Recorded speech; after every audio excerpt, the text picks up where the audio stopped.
I'm process director from Foster-Wheeler, and I work in the power division of Foster-Wheeler, where we take care of designing power plants.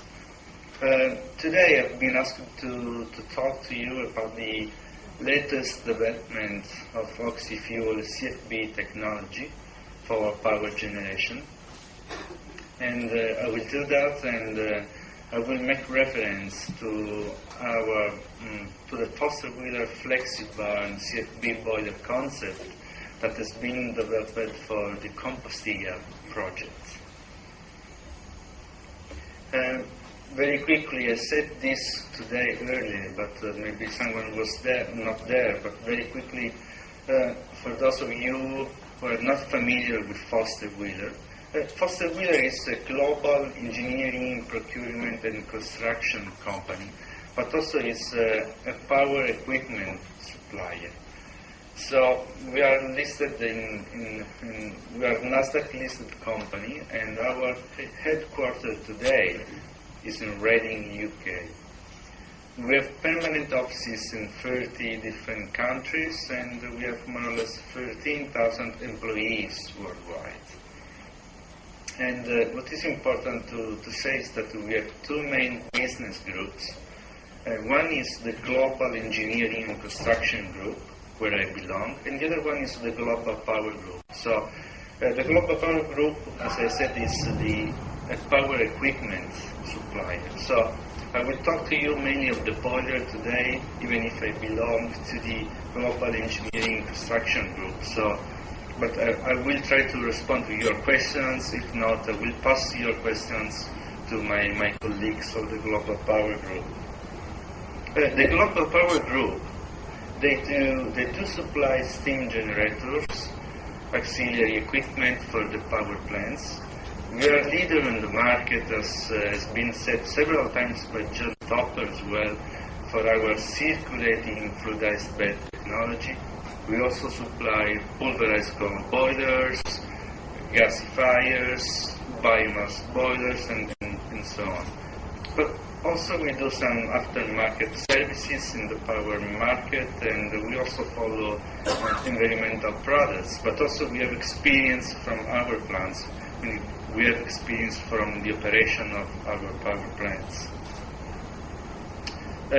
In the Global Power Group only, there are more or less 3,000 people there, and you may see that the offices are worldwide, covering different types of offices, from operating units to regional or local engineering centers, sales offices, and so on. This is the contents of my presentation. So mainly when talking about oxy-fuel combustion, I will make reference to our Compostilla demonstration project and to the latest development of our burner.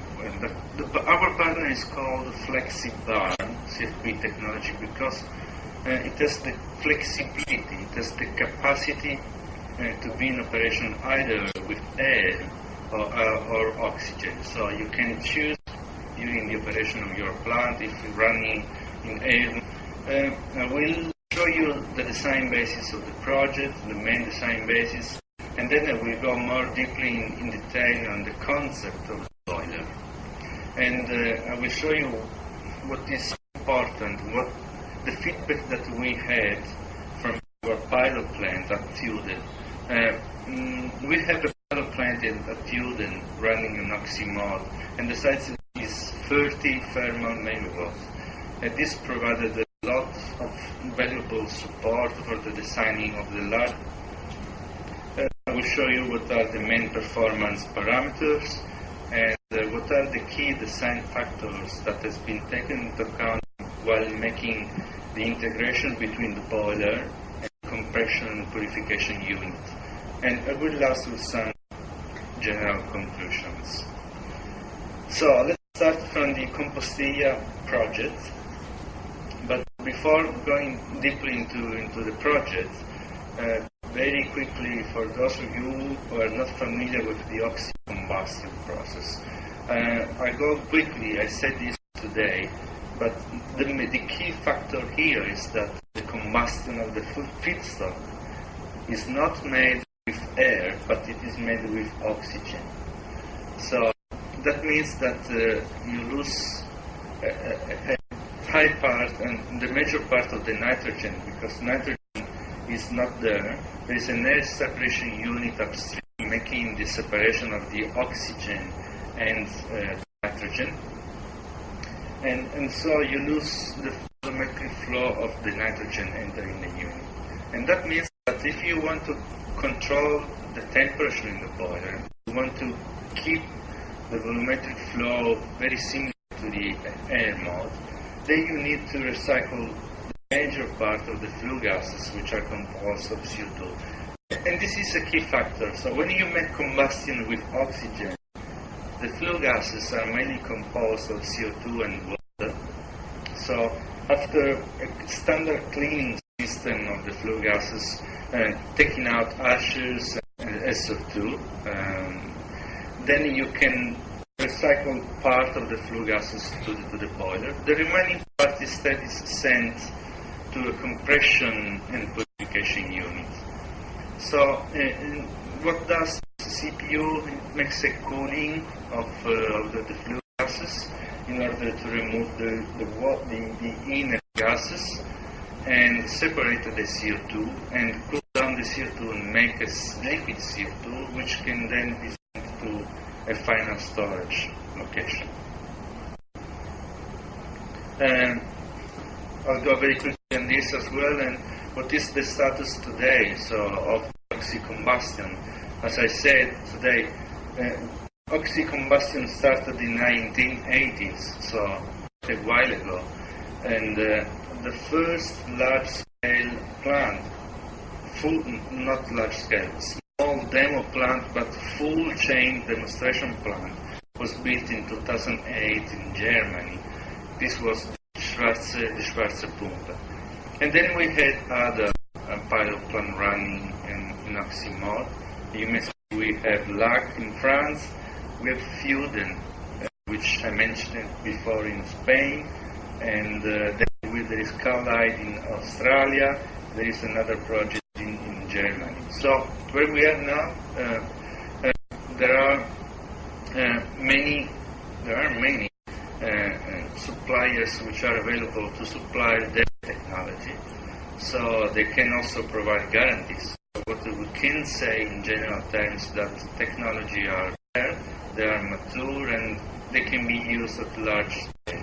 And by the way, there are companies that are planning to build large-scale plants, and here you may see that there is the large-scale Fuden plant. There is also the Future Gen plant in the United States. There is another plant in UK, which is the White Road project, which is receiving a lot of support from the UK government. There is another project in China from Shenhua. And so we think that we are on time to have a large-scale plant in operation by 2020. So this is the target shown there, and we think that these targets can be achieved by at least one or two large-scale plants. Let's focus now on the Compostilla project. The Compostilla project is a Spanish project which received funds from under the European Energy Program for Recovery, the so-called EPR. And by the way, in 2009, the European Commission has taken the decision to support 6 projects in Europe. And one of these was the Compostilla project. There was another one on oxy-combustion. But by the way, the Compostilla was a project that has received money from the European Commission in order to develop the project. And the agreement was finally signed in spring 2010.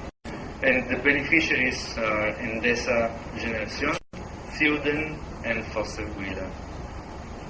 Where we are today, we have completed what we have called the phase one, which is the phase one is technological development and design of the plant. Basically, we made the whole feed. So the feed stands for front-end engineering design study. And this was made from 2010 up to 2013. Today we are in the phase where we are waiting for the final investment decision process, which should be officially in the next days. If we will have a positive response, then in principle phase 2 should start, which is the construction and demonstration of the demonstration project infrastructure. This is the timeline. What I want to highlight for this project, for the oxy-combustion project, we started as fossil fuel in 2008. We had the first pilot testing, and we had some pilot testing very small scale, very close to lab scale, using our VTT center, which is the National R&D Center in Finland. So in that case, we have developed our concept for the flexi-barn CFB, and following this testing at pilot level, we had a lot of valuable feedback from our pilot test plant in Thuden, and we received financial support again from the European Union under the so-called FP7. And in that case, we have finally developed until 2012, basically, the concept of the flexible. So the pilot plant was put into operation finally in 2011. So at the end of 2010, we had construction and commissioning of the plant.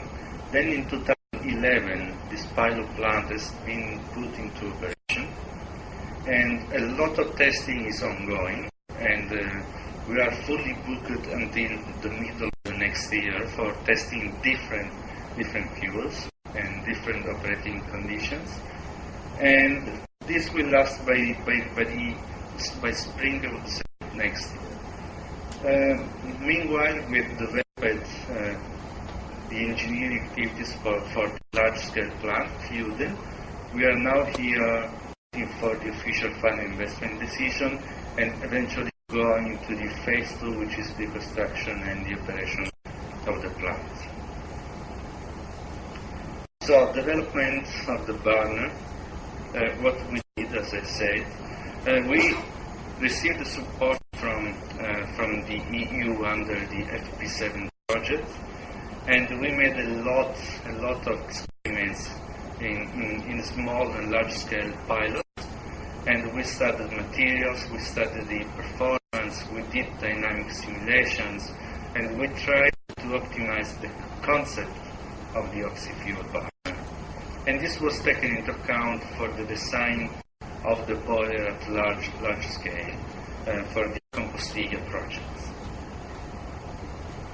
And this is a schematic representation of the Thuden pilot plant. I told you that it was put into operation in spring 2012, and a lot of tests are ongoing in there. And, let's say if I consider the total operating hours of the plant, we have run the plant for over greater than 2,000 hours of oxy-combustion, and we have done a lot of work with different fuel types: anthracite, petcoke, sub-bituminous and bituminous coals, but also we tested wood pellets and various blends of these fuels. So a lot of work has been made there in order to prove and to finally develop the concept of our flexi-burn, of our flexi-burn design. This is a representation of the pilot plant at Thuden, and you may see here is the CFB boiler. I told you that there is also some smaller PC boiler as well, in order to prove and to compare the two different technologies. But there is a full plan there, because you have also facilities for the preparation of the fuel here and for the different fuels. There is also a small gasifier, and the small gasifier was used to test the behavior of biomass gasification.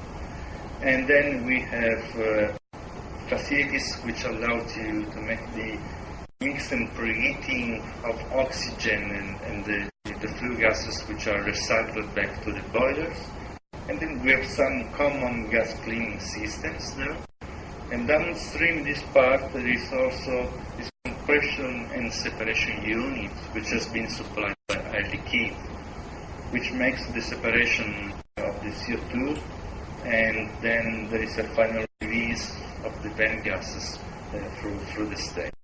So it is a whole plant, and this is a picture that also John Topper has shown yesterday. You see, you may understand what is the size of this pilot plant, and you see that here we have the fuel preparation. That one is the PEC boiler, this one is the CFB boiler, and this is the small gasifier, the small biomass gasifier here. And downstream there is the flue gas cleaning system I told you from Air Liquide, and you know, so you may see the full chain, and in order to prove the different technologies. And this is a representation of the boiler we have there. So if we start from the number one. So number one is the key part of the boiler. It's a water wall furnace, and from the top of the boiler you may see that there are the solids separators in order to remove the solids during the circulations. The solids then go to number three, which are conveying the solids to the boiler. Very important to notice is number four, which is a furnace cooler, which is special exchanger that we use. We call it the Intex exchanger, which is used to recover the heat from the hot solids. And then if we will go to the steam side, from the top we have number 5, which is the heat recovery zone, and number 6 is the convective evaporator bank in this point for the superheating of the steam. But also in the bottom part, number 7 are the economizers in order to preheat the boiler with water. And finally here we go to the SNCR for NOx reduction, and then to the Bag-House filters for the removal of the ashes from the boiler. We made many tests at this plant in order to demonstrate the technology, in order to see what are the operating conditions of the plant, of the overall plant. We made a detailed comparison between the air mode and the oxy mode, and also we are very careful seeing what are the overall emissions from the plant. So we did a lot of testing, and for example, I want to show you this graph, which was very significant, and this graph is showing the transition from air to oxy and from oxy to air, and you may see how much the operation is smooth. So if you start with the operation with air, the boiler is started up with air. This is the oxygen content coming from the air, and then you at this point in time you can start to feed the oxygen to the boiler while reducing the airflow. And this transition, you can't see here, I'm sorry, but this transition is 40 minutes. So here is 40 minutes in order to increase the air, increase the oxygen, And that one, the red line, is the CO2 content in the flue gases. So you see the smooth transition, the increase up to a level which then remains constant during the operation of the plant. Same for the oxygen content in the flue gases. So this is showing the oxygen content in the flue gases. You may see that it's quite stable, either if you run in air mode or in oxy mode. At this point in time, then you make the switch from oxygen to air, and this again is smooth and can be made more or less in 20 minutes. So you have the flexibility to choose very easily your operating mode. Now let's go to the design basis of the larger scale plant. These are the site conditions in Spain. They are quite good, and what we choose for the steam, we consider supercritical steam parameters with one repeat, and the plant was designed for a sliding pressure operation. The oxy-fuel combustion has been considered as the primary operation mode of the boiler, and this was possible at 100% load with startup in air mode. The load range is in the range from 40 more or less to 100% of the boiler.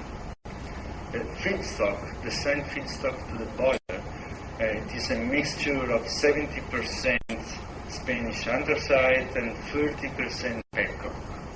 And you see the low heating value, and you also see the ash content is in the range of 25%, and the overall sulfur content of the mixture is 2.8%. Performance have been studied with bituminous and sub-bituminous coals in different blends, including also biomass. And limestone has been injected into the boiler to capture the sulfur from the coal, and the purity of the oxygen from the air separation unit was selected to be 96.6% by volume. Okay, boiler concept. So just to give you an idea, I told you that in 2008 we started with a pilot plant at DTT. This is the size of the plant. You see how much it is small. This is Fulden pilot plant, 30 thermal megawatts, and this is the size of our pilot plant, the one that you have seen in the picture before. While this one is the composite, it is the large-scale boiler, 300 electrical megawatts. So it is 300 electrical megawatts. And to give you an idea, this is the largest CFB that we have right now in operation. As John said yesterday, this is the Lagisza plant in Poland, and this boiler is equivalent to roughly 470 electrical megawatts. So you may see what the different sizes of the boiler. So we are talking about a very large Oxy CFB in this case. And these are the main dimensions. You see that this one is the pilot plant. These are the sizes for the Composite project, and these are the sizes for the Lagisza plant. You see that what we are considering is that we have a thermal power of the feedstock entering the plant in the range of 700 thermal megawatts. So it's a big plant.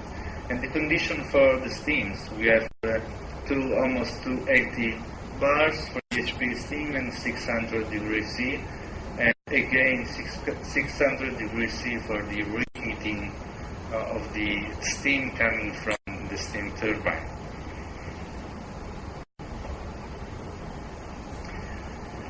What we did, as our scope of work, we studied different design conditions, and in order to to find the optimum configuration of the overall plant, because we consider the overall loop in the CFB boiler by taking into account also the heat recovery from the flue gases, from the water and gas preheating, but also the integration. We consider the integration with the compression and purification unit.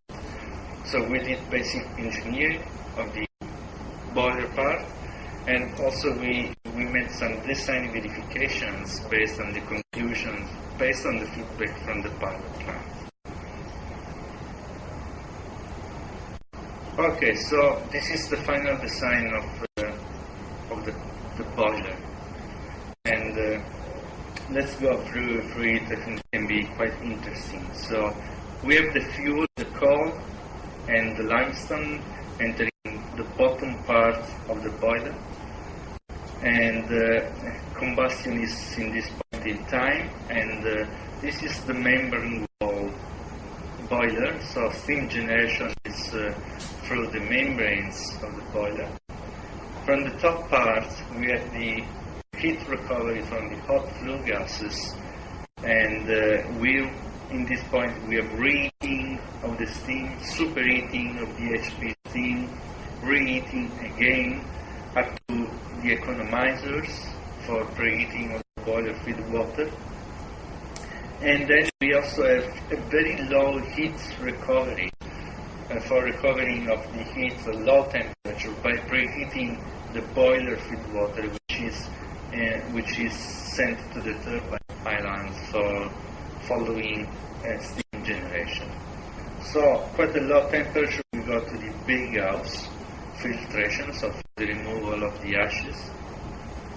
And this is a very important point, because downstream of the big house, we take in this point in time, 3 different recirculations. So we don't have one recirculation only, we have 3 different recirculations to the boiler. Wet flue gas recirculation, because water is still there, and we have separate lines with different fans. And on each of these circulation lines, there is the mix with the oxygen, which is coming from the air separation unit. So the air separation unit is providing oxygen. Oxygen is preheated up to 170 degrees C. And then mainly by using a closed loop circulation with water. So there is not a direct contact between the oxygen and the flue gases. There is a circulation loop with water for the preheating of the oxygen. Now, the preheated oxygen is sent to the recirculation lines, and it's also preheated by using steam in these dedicated exchangers. These are steam cold air exchangers here for the preheating of the recirculations flow rates. And then we have a primary recirculation to the bottom of the boiler. We have a secondary recirculation loop in the top part of the boiler. And then we have a higher pressure recirculation, which is sent to the intrex. This is the exchanger, which is designed here to recover heat from the solids. So the solids are circulating in this way, in the CFB. So the hot solids from the cyclone are going back. Heat is recovered by preheating water. And this recirculation flow is used to fluidize the solids, which are re-entering the boiler. So this is supplying some driving force to fluidize the solids. Okay, so what else to say here? We said that this is the wet flue gas circulation. The remaining part of the gases are then sent to this section where heat is also recovered for the preheating of the oxygen. And then we enter here in the scope of supply of the compression and purification unit. What happens here, it happens that there is further cooling of the flue gases by making a contact with water, and water is also removed from the bottom part of the column. And then you have what we have called the dry flue gas recirculation flow. And the dry flue gas recirculation flow here is sent back to the boiler, this point here, in order to fluidize the solids in the boiler. So overall we have 4 streams, primary, secondary, and this one going to the intrex, and this one which is the dry flue gas recirculation, which is going to the boiler. That's downstream here. We have final drying and compression and of the flue gases. We also saw drying to remove the water, but also we have removal of mercury in this point. And then the CO2 after compression can finally go to the transportation and storage. This is another view. Yeah, we can collect some questions now or at the end. Please.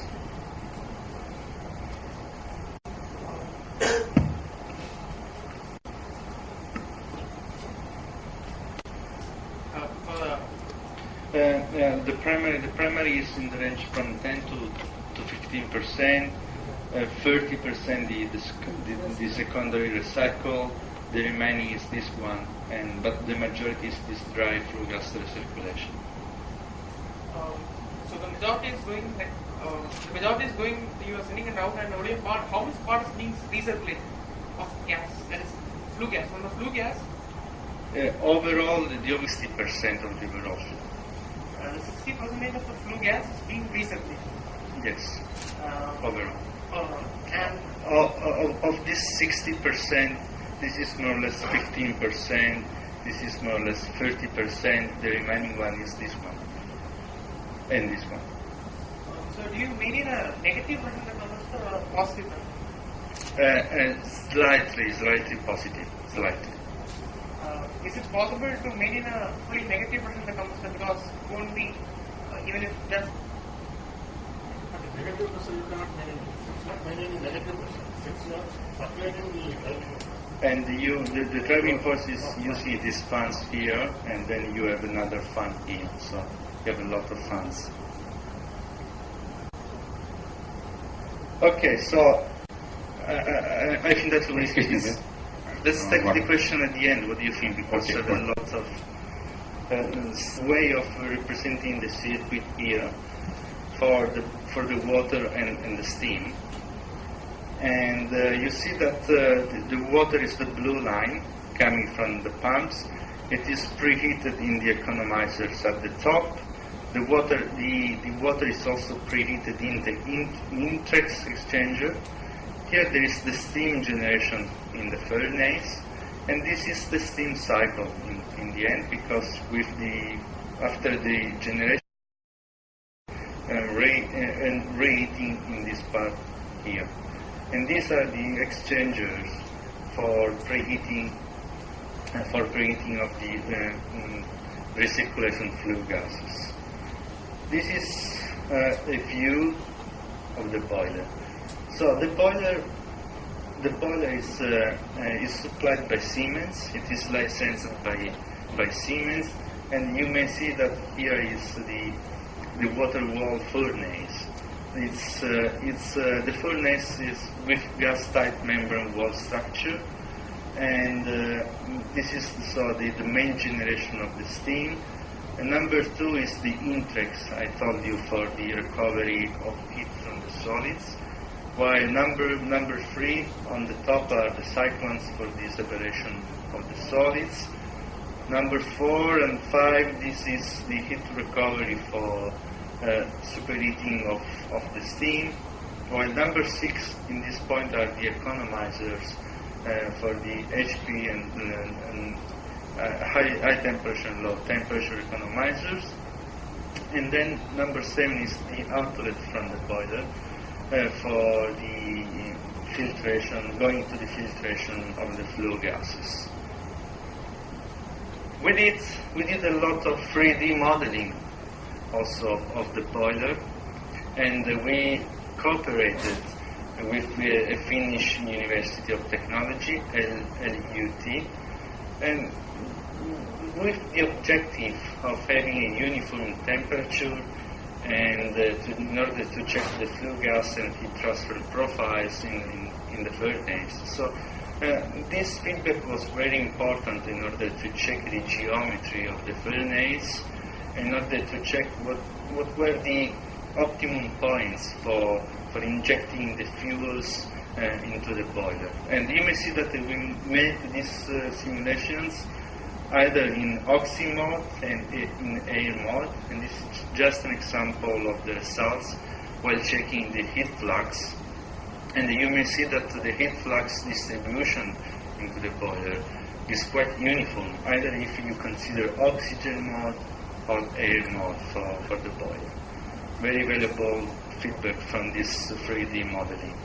But the 3D modeling also helped us to understand the CO2 capture in the boiler. Remember that in the CFB, the CO2 capture is made by contact with limestone, and we checked that the sulfur capture is visible in the boiler in the overall range of operation, either from 40 to 100% in oxygen or in air mode, and also at different temperatures. So we checked that the sulfur capture is visible in the CFB boiler.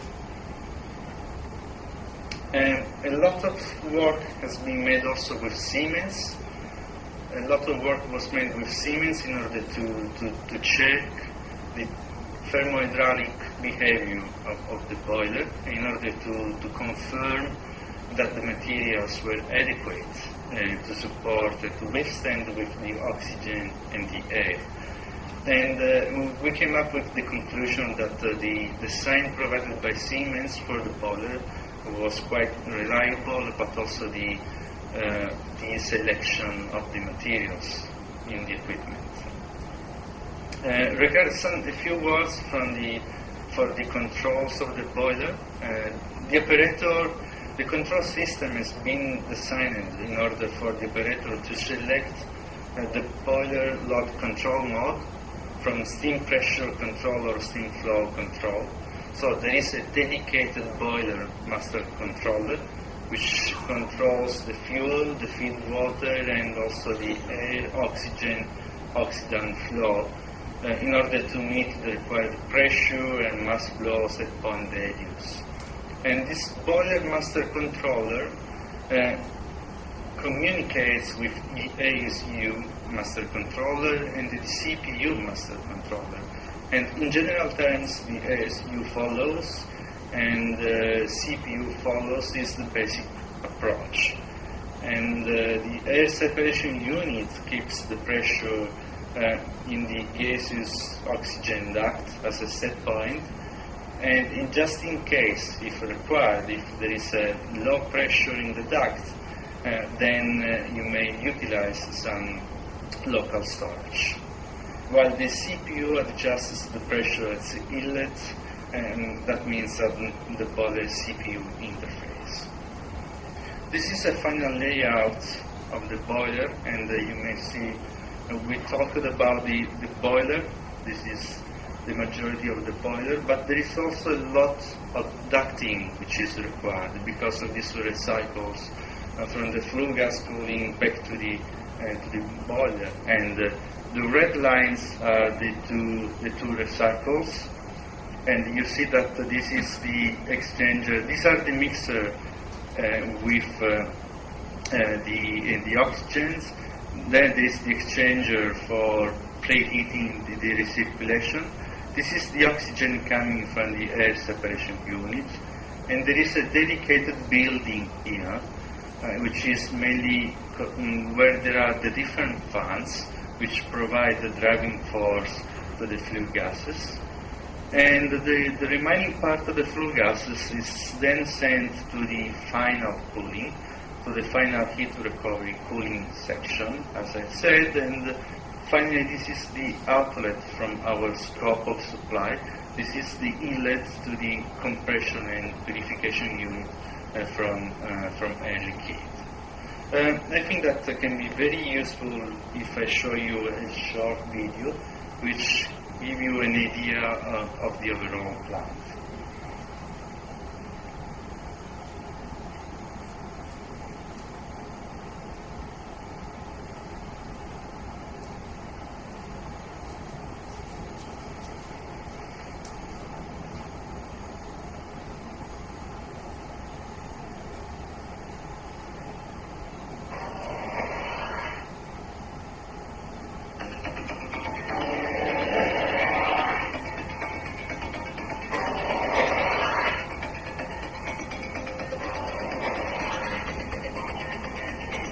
Can you hear?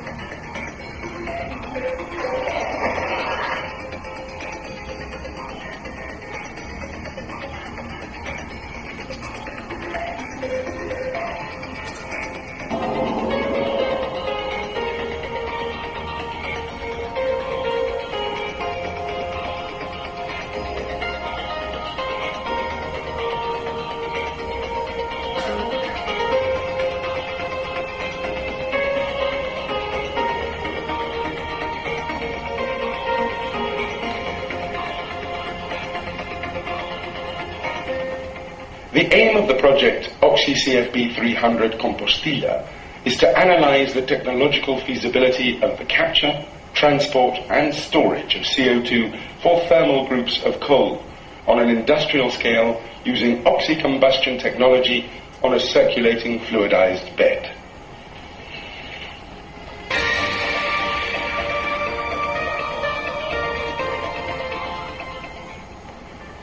The project has been divided into two stages. The first, from 2010 up to the end of 2012, concerning the technological development of a 340 megawatt plant and a second stage of construction.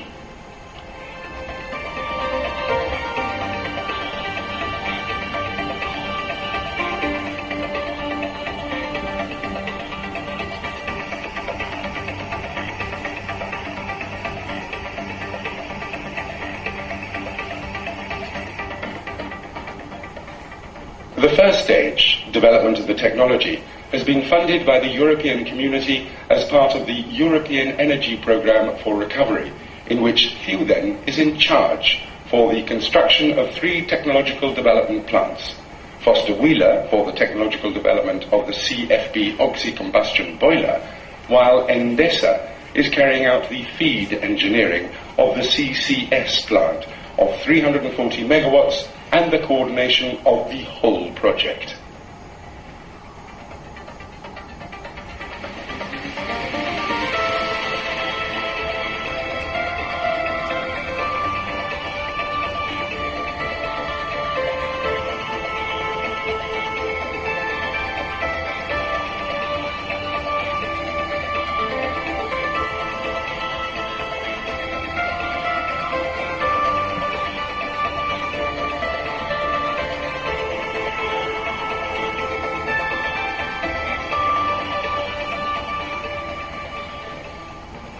A pipeline of 145 kilometers starting at the power plant and ending in the injection facilities has been foreseen.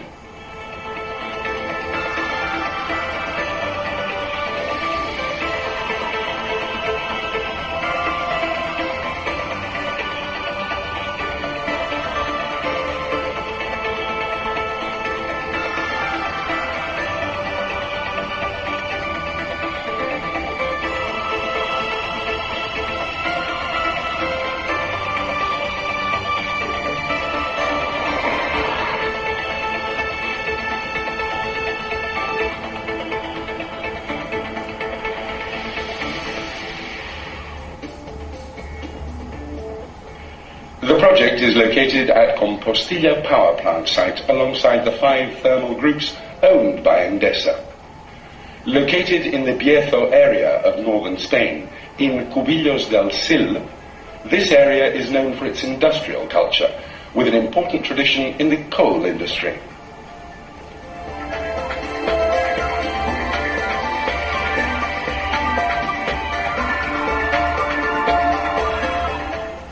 necessary infrastructure for the new 340 megawatt plant is already available at site. The new plant will be integrated into the existing groups, taking full advantage of the coal stockyard and the water intake from the nearby Barcena reservoir.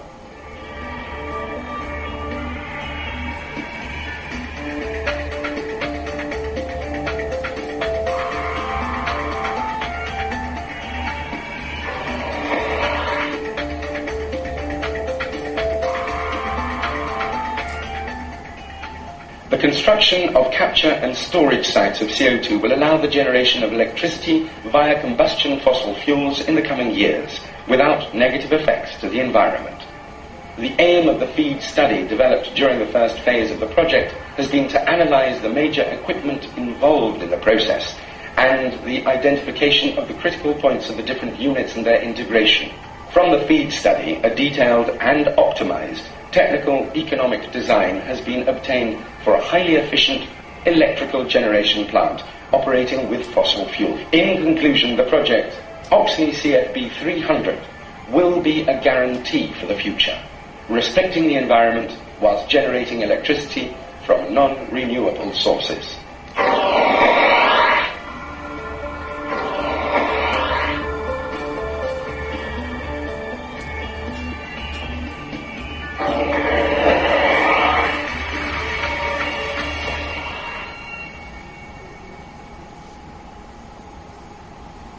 Okay, so I think was the.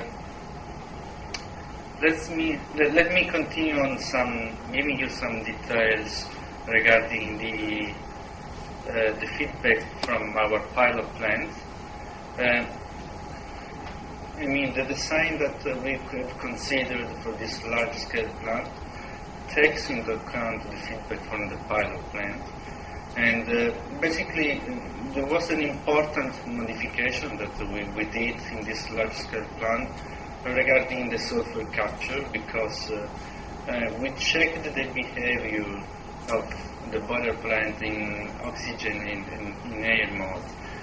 And we saw at our pilot plant that at low load in oxy mode, there was initially a low sulfur removal rate, but by modifying the injection points of the fuel, we achieved also a very high CO2 capture, sulfur capture rate from the bed.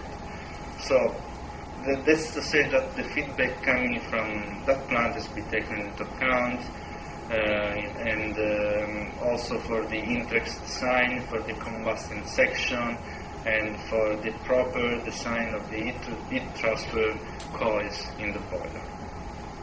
Main performance, you see these are the main performance by running in oxy mode or in air mode, and you see that the boiler feed water entering the boiler, the temperature is almost the same, in the range of 290 degrees C, and the performance is slightly better in oxy mode, which was our design case. And the steam generator is 235 kilograms per second, and we say 600 degrees C, and 600 degrees C also for the reheated steam.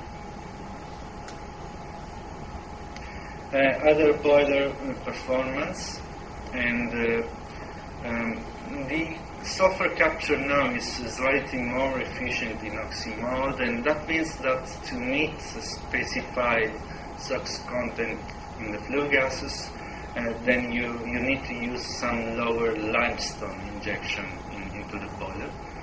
And I said that the design has been optimized for the operation in oxy mode.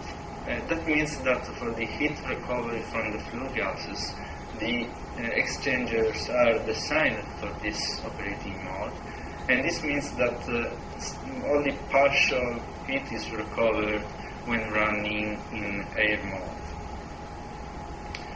Integration with the compression and purification unit. This is a representation of the compression and purification unit. We said that there is At the very beginning, there is a deep cooling of the flue gases in order to remove the water, and the water is recovered back to the boiler, while the dry flue gases are recycled back to the boiler to fluidize in the bed. And then the remaining part is compressed here, and after compression it goes to a washing with water to remove some residual NOx, and then it goes to a TSA system in order to decrease the dew point of the CO2, and there is also downstream this unit mercury removal, which is made up by the foreseen storage location is 145 kilometers away from this point, and that's why we consider a pressure of the CO2 up to 150 bar gauge.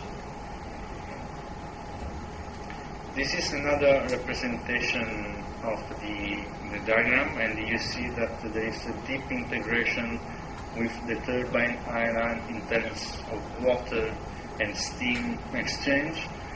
These are from the flue gas side, the primary, the secondary, the tertiary recycles, and then these are the flue gases which are going to the final cooling, and this is the dry flue gas recirculation, which is sent here in the boiler.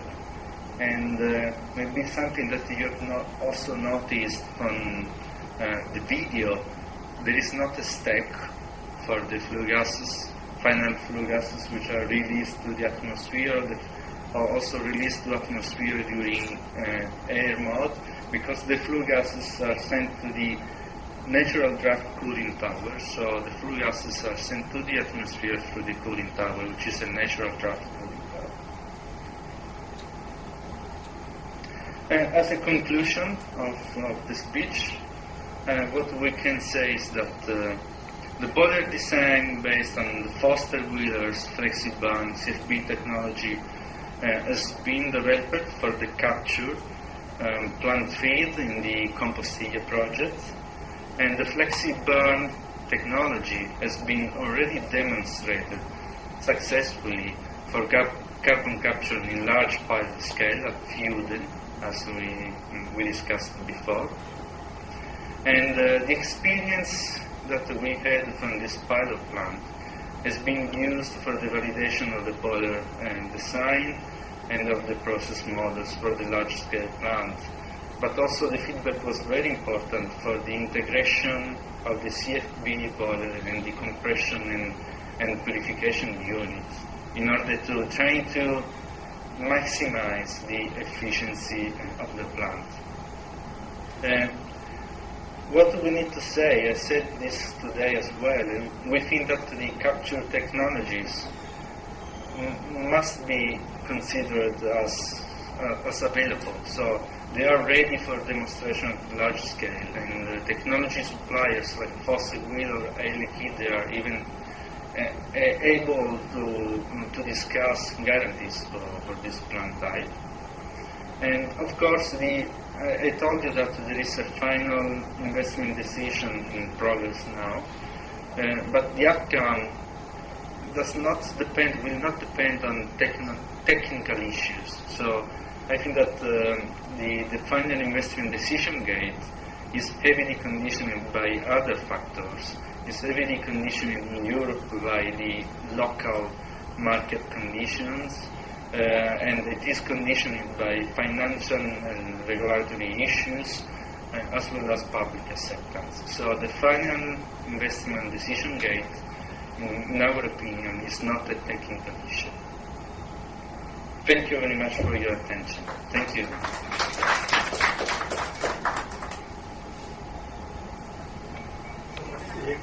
Because it is captured in the process.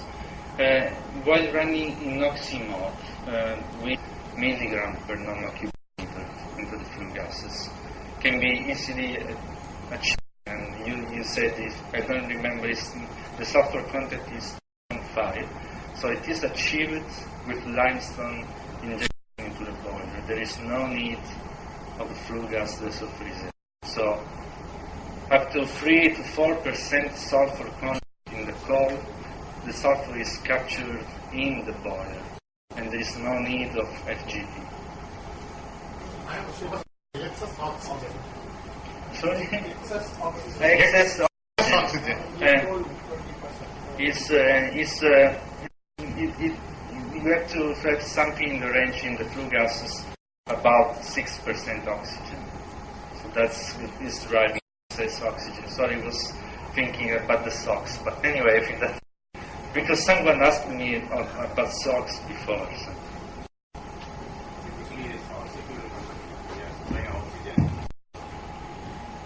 In air model, Sorry, can you repeat?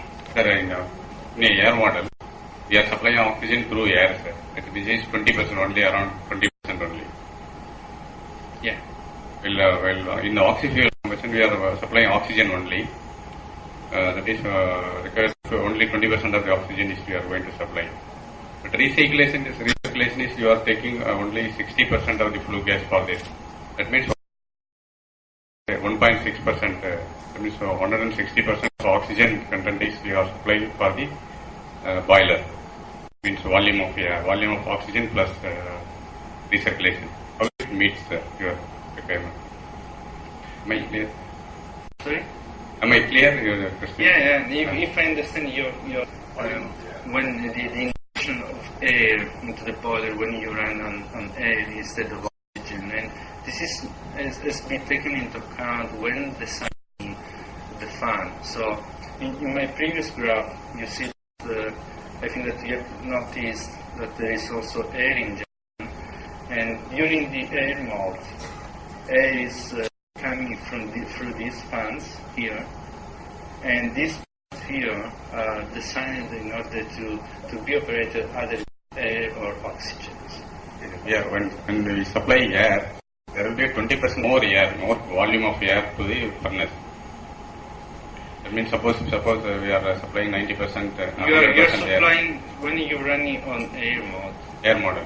Suppose you supply some more volume to the boiler. More volume. More volume, and that means, in fact, you have seen that if regarding the steam generation, when you're running in air mode, you can only generate 90% of the steam that you generate in oxy mode because of the different volumetric flow. But so this is the key difference. So it's slightly higher volumetric flow, but overall, I would say there is not a big difference on the volumetric flow to the boiler. It is slightly higher in air mode.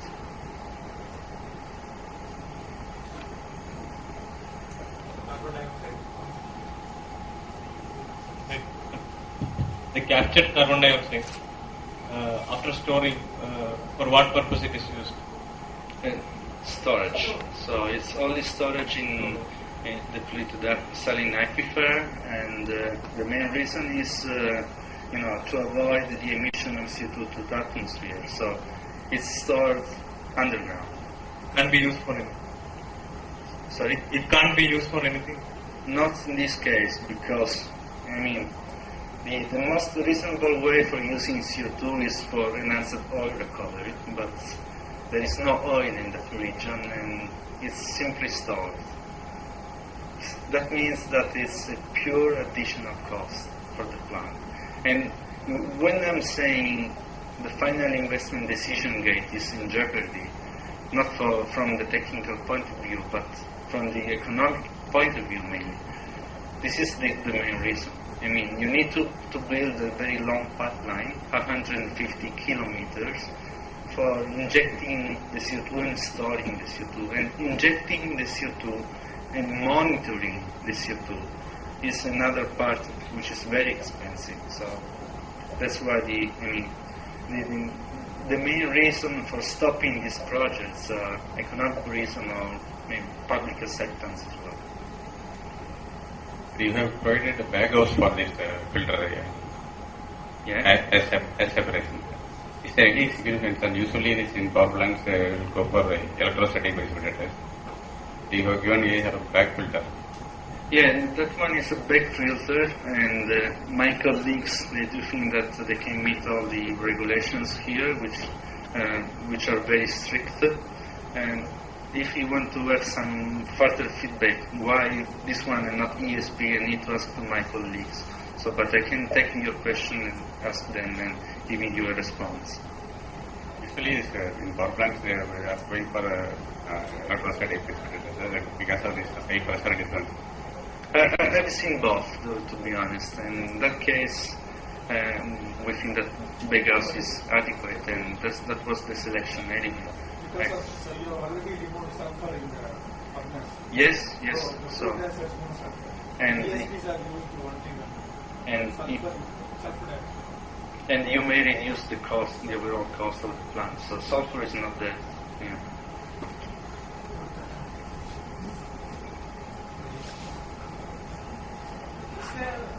Is there any combustion taking place in the Intrex? In the Intrex heat exchanger, is there any combustion taking place? Or can we... Sorry? Combustion. Combustion? No. Then it's just heat recovery, and then the solids are fluidized by using the recirculation of the flue gases. It's heat recovery, just to increase the efficiency of the plant. So then why not providing oxygen in that line? Like we can simply produce flue gas. It's recirculation, because then the oxygen goes into the boiler, but it's not in the... It's because it's lower temperature. When you increase the temperature in the boiler, at that point you have the combustion. So the blue line is showing the oxygen, right? That from the second stage, blue line is coming, and that is going to the Intrex. Yeah, but combustion is not here, it's inside the boiler, inside the bed. No, so my doubt is, even if we don't provide that blue line, like only providing the flue gas alone, that is the recirculating line alone, we can fluidize it now. That oxygen, what we are sending is only pure oxygen, and we just use it in the other stages, like in the primary and the fluidization stage alone, rather than sending it to the Intrex. Can be another option, yes. This was the selection of the design, so that can be another option. Thank you. Thank you very much, Mr. Mahmood, sir. May I request